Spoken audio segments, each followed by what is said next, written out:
اعوذ باللہ من الشیطان الرجیم بسم اللہ الرحمن الرحیم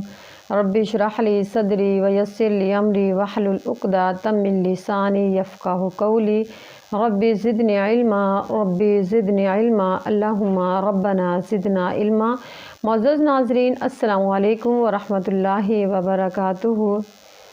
آج کی کلاس میں ہم سورہ بقرہ کی آیت نمبر 101 تک کی مشق کریں گے۔ تو شروع کرتے ہیں اللہ تعالیٰ کے نام سے جو بڑا مہربان نہایت رحم کرنے والا ہے۔ آیت نمبر 101۔ ولما، اور جب جاءہم، آئے ان کے پاس، رسول من عند اللہ، اللہ کی طرف سے، مصدق، تصدیق کرنے والا ہے، لما، اس کی، معہم، جو ان کے پاس ہے، نبازا، پھینک دیا، فریق، ایک فریق نے، من الذین، ان لوگوں میں سے جنہیں اوت الکتابہ، کتاب دی گئی تھی، کتاب اللہ، اللہ کی کتاب، وراء ظہورہم، اپنی پیٹھ پیچھے، کأنہم، گویا وہ، لا یعلمون، جانتے ہی نہیں۔ بامحاورہ ترجمہ۔ اور جب ان کے پاس اللہ تعالیٰ کی طرف سے ایک رسول آیا جو اس کی تصدیق کرنے والا ہے جو اس کے پاس ہے، تو ان لوگوں میں سے ایک گروہ نے جنہیں کتاب دی گئی تھی اللہ کی کتاب کو اپنی پیٹھ پیچھے پھینک دیا جیسے وہ جانتے ہی نہیں۔ رسول اللہ صلی اللہ علیہ وآلہ وسلم میں وہ تمام اوصاف موجود تھے جو دوسری آسمانی کتابوں میں موجود تھے۔ لما معہم، اس اعتبار سے آپ صلی اللہ علیہ وآلہ وسلم دوسری آسمانی کتابوں میں پوری طرح مستحق تھے، لیکن یہودیوں کی یہ بدنصیبی تھی کہ انہوں نے آپ صلی اللہ علیہ وآلہ وسلم کو پہچاننے کے باوجود بھی نہ صرف آپ صلی اللہ علیہ وسلم کو جھٹلایا بلکہ اپنی آسمانی کتابوں پر بھی عمل نہیں کیا، اور وہ جاننے کے باوجود انجان بن گئے۔ آیت نمبر 102۔ واتبعوا، اور انہوں نے پیروی کی، ما تتلو الشیاطین، جو پڑھتے تھے شیاطین، علی ملک سلیمان، بادشاہ سلیمان کی، وما کفر، اور نہیں کفر کیا سلیمان نے، ولیکن الشیاطین، لیکن شیاطین نے کفر کیا، یعلمون، وہ سکھاتے تھے، ناس السحر، لوگوں کو جادو، وما انزل، جو اتارا گیا، علی الملکین، دو فرشتوں، ببابل، بابل میں، ہاروت و ماروت، ہاروت اور ماروت پر، وما یعلمان، اور وہ نہ سکھاتے، من احد،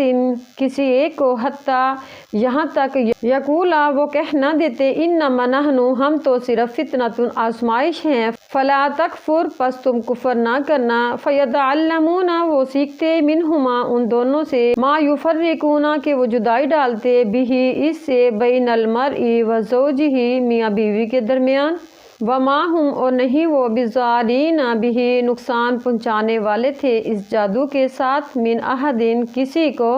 الا، مگر، باذن اللہ، اللہ کے حکم سے، ویتعلمون، اور وہ سیکھتے، ما یضرہم، جو انہیں نقصان پہنچائے،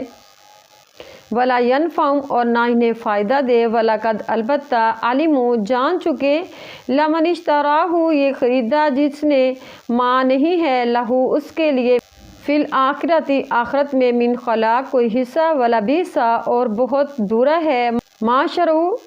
انہوں نے بیچ دیا، بہ، اس سے، انفسہم، اپنے آپ کو، لو کانوا یعلمون، کاش وہ جانتے ہوتے۔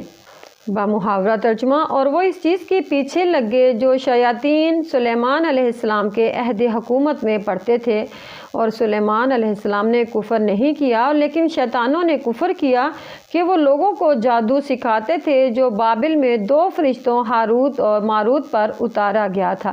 حالانکہ وہ دونوں کسی ایک کو نہیں سکھاتے جب تک وہ کہہ نہ دیتے کہ ہم تو محض آزمائش ہیں، تو تم کفر نہ کرنا۔ پھر وہ ان دونوں سے وہ چیز سیکھتے جس سے مرد اور عورت کے درمیان جدائی ڈال سکیں، اور وہ اس کے ساتھ کسی کو ہرگز نقصان نہیں پہنچانے والے تھے مگر اللہ کے حکم سے،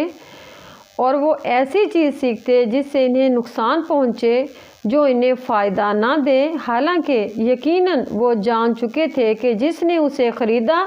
آخرت میں اس کا کوئی حصہ نہیں ہے، اور بے شک بری ہے وہ چیز جس کے بدلے انہوں نے اپنے آپ کو بیچ ڈالا، کاش وہ جانتے ہوتے۔ وما کفر سلیمان، یہودیوں نے یہ مشہور کر رکھا تھا کہ حضرت سلیمان علیہ السلام جادوگر تھے، نعوذ باللہ، اور ان کی بادشاہت کا دور و مدار جادو پر تھا۔ لیکن اللہ سبحانہ و تعالیٰ نے فرمایا وما کفر سلیمان، کہ سلیمان علیہ السلام نے تو کفر نہیں کیا تھا، بلکہ وہ تو ایک صاحب معجزہ پیغمبر تھے، بلکہ یہ کام تو شیاطین کا تھا۔ وہ خود بھی جادو کرتے اور دوسروں کو بھی جادو سکھاتے تھے، اور یہودی اس سحر کے پیچھے بھی پڑ گئے جو بابل شہر میں 2 فرشتوں ہاروت اور ماروت پر اتارا گیا تھا، لیکن وہ ایک علم تھا جو سحر سے الگ تھا، اور وہ کسی کو بھی یہ علم نہیں سکھاتے جب تک وہ دوسروں کو یہ آگاہ نہ کر دیتے تھے کہ اس علم کے ساتھ تم کفر نہ کرنا، ہم تو محض ایک آزمائش ہیں۔ لیکن وہ جان بوجھ کر وہ ایسا علم سیکھتے کہ جس سے وہ دوسروں کو نقصان پہنچا سکیں، جیسا کہ میاں بیوی کے درمیان جدائی، بہن بھائیوں کے درمیان یا 2 بھائیوں کے درمیان وہ جدائی ڈال سکیں، وہ ایسا نقصان پہنچانے والا علم حاصل کرتے تھے۔ اس آیت کے پس منظر میں وہ واقعہ بھی ہے کہ جب رسول اللہ صلی اللہ علیہ وآلہ وسلم پر یہودیوں نے جادو کر دیا، یہودی جب آپ صلی اللہ علیہ وسلم کا میدانی عمل میں مقابلہ نہ کر پائے تو انہوں نے جادو ٹونے اور عملیات شروع کر دیے۔ آپ صلی اللہ علیہ وسلم پر جادو کرنے والے شخص کا نام لبید بن عاصم تھا۔ اس جادو کے اثرات آپ صلی اللہ علیہ وسلم پر اس طرح ہونے لگے کہ آپ صلی اللہ علیہ وآلہ وسلم اپنے اہل کے پاس جاتے لیکن جا نہیں سکتے تھے۔ تو آپ صلی اللہ علیہ وآلہ وسلم نے اللہ تعالیٰ سے بار بار دعائیں کی، جس پر اللہ تعالیٰ نے آپ کو وحی الہی کے ذریعے سے تمام حالات سے مطلع فرما دیا۔ آپ صلی اللہ علیہ وسلم نے وہ سب چیزیں نکال کر پھینک دی اور اس کنویں میں جہاں یہ سب کچھ دفن تھا اس کو کنویں کو ہی دفن کرنے کا حکم دیا۔ تو اس طرح اللہ تعالیٰ نے آپ کو شفا دی۔ آیت نمبر 103، وَلَوْ، اور اگر انہم وہ آمنو ایمان لاتے، واتقوا اور پرہیزگاری اختیار کرتے، لَمَثُوبَةٌ تو وہ ٹھکانہ پاتے، من عند اللہ اللہ کے پاس، خیرٌ بہتر، لو کانوا یعلمون کاش وہ جانتے ہوتے۔ بامحاورہ ترجمہ، اور اگر وہ واقعی ایمان لاتے اور بچتے تو یقیناً وہ اللہ تعالیٰ کے پاس تھوڑا ثواب پاتے، کاش وہ جانتے ہوتے۔ لَمَثُوبَةٌ اس میں تنوین تقلیل کے لیے ہے، اس لیے ترجمہ تھوڑا ثواب کیا گیا ہے۔ لو کاش، کانوا یعلمون کاش وہ جانتے ہوتے۔ پچھلی آیت میں وَلَقَدْ عَلِمُوا البتہ یہود نے جان لیا، یعنی وہ جانتے بوجھنے کے باوجود جو انجان بن گئے، تو اس سے معلوم ہوا کہ علم پر عمل نہ کرنے والا در حقیقت عالم نہیں ہوتا۔ آیت نمبر 104، یا ایھا الذین آمنوا اے لوگو جو ایمان لائے ہو، لا تقولوا نہ تم کہو رائنا رائنا، وقولوا انظرنا اور انظرنا کہو، واسمعوا اور سنو، وللکافرین اور کافروں کے لیے عذاب علیم دردناک عذاب ہے۔ بامحاورہ ترجمہ، اے لوگو جو ایمان لائے ہو تم رائنا ہماری رعایت کر مت کہو، اور انظرنا کہو یعنی ہماری طرف دیکھو اور سنو، اور کافروں کے لیے دردناک عذاب ہے۔ رائنا فعل امر کا صیغہ ہے، یعنی ہماری رعایت کیجیے۔ مسلمان رسول اللہ صلی اللہ علیہ وسلم کو متوجہ کرنے کے لیے یہ لفظ استعمال کرتے، یہودی بھی آپ صلی اللہ علیہ وسلم کو اس لفظ کے ساتھ مخاطب کرتے، لیکن یہودی جب یہ لفظ استعمال کرتے تو اپنی زبان کو پیش دے کر اس لفظ کو ہی بدل دیتے، وہ رائنا کے بجائے رائنن کہتے یعنی ہمارا چرواہا، اور کبھی رانن بھی کہتے جس کا معنی ہے احمق،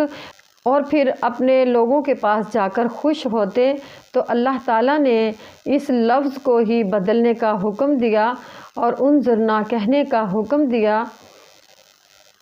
اور ساتھ ہی فرما دیا کہ غور سے سنو، یعنی رسول اللہ صلی اللہ علیہ وسلم کو متوجہ کروانے کی ضرورت ہی نہ پڑے۔ اس سے یہودیوں کی دشمنی اور شرارت صاف اور واضح ہو گئی، اور مسلمانوں کو ان کے عمل کے علاوہ الفاظ و قول سے بھی منع فرما دیا گیا۔ اور اسی طرح یہودیوں کی کمینگی کا ایک ذکر حدیث میں موجود ہے کہ وہ السلام علیکم کے بجائے السلام علیکم کہتے، جس کے معنی ہیں تم پر موت ہو۔ تو رسول اللہ صلی اللہ علیہ وسلم نے ان کے اس جواب میں صرف علیکا کہنے کا حکم دیا کہ وہ تم ہی پر ہو۔ آیت نمبر 105 ما یود الذین، نہیں چاہتے وہ لوگ کفروا جنہوں نے کفر کیا، من اہل الکتاب، اہل کتاب میں سے، وللمشرکین، اور نہ ہی مشرکین میں سے، ان کے ینزل، نازل کی جائے، علیکم آپ پر، من خیر، کوئی بھلائی، من ربکم، تمہارے رب کی طرف سے، واللہ، اللہ تعالیٰ، یختص، مخصوص کر لیتا ہے، برحمتہ، اپنی رحمت سے، من یشاء، جسے چاہتا ہے، واللہ، اور اللہ تعالیٰ، ذو الفضل العظیم، بڑے فضل والا ہے۔ با محاورہ ترجمہ، اہل کتاب میں سے اور جن لوگوں نے کفر کیا وہ پسند نہیں کرتے، اور نہ ہی مشرکین میں سے، کہ تم پر تمہارے رب کی طرف سے کوئی بھلائی اتاری جائے، اور اللہ اپنی رحمت کے ساتھ جسے چاہتا ہے خاص کر لیتا ہے۔ با محاورہ ترجمہ، اہل کتاب میں سے اور جن لوگوں نے کفر کیا وہ پسند نہیں کرتے، اور نہ ہی مشرکین میں سے، کہ تم پر تمہارے رب کی طرف سے کوئی بھلائی اتاری جائے، اور اللہ تعالیٰ اپنی رحمت کے ساتھ جسے چاہتا ہے خاص کر لیتا ہے، اور اللہ تعالیٰ تو بڑے فضل والا ہے۔ واللہ یختص برحمتہ من یشاء، مشرکین عرب کے نزدیک رسول اللہ صلی اللہ علیہ وآلہ وسلم ایک عام آدمی تھے، اور وہ اپنے کسی بڑے سردار کے بجائے ایک عام آدمی پر وحی کا نزول ماننے کو تیار ہی نہیں تھے۔ تو اس پر اللہ سبحانہ و تعالیٰ نے فرمایا کہ واللہ یختص برحمتہ من یشاء، کہ اللہ تعالیٰ جس کے لیے چاہتا ہے اپنی رحمت کو خاص کر لیتا ہے۔ یہاں رحمت سے مراد نبوت ہے، اور یہ تو صرف اور صرف اللہ تعالیٰ کا انتخاب ہے، نہ وہ کسی عظمت سے ملتی ہے، اور نہ ہی نسل اور نہ ہی کسب کی بنیاد پر ملتی ہے، اور نہ ہی محنت اور چلا کشی پر، یعنی نبوت عطا فرمانا اللہ سبحانہ و تعالیٰ کی خاص رحمت ہے۔ واللہ ذو الفضل العظیم، اور اللہ تعالیٰ تو صاحب فضل ہے اور بڑا ہی فضل والا ہے۔ معزز ناظرین، آج کی کلاس میں ہم نے سورہ بقرہ کی آیت نمبر 101 سے 105 تک کی مشق کی۔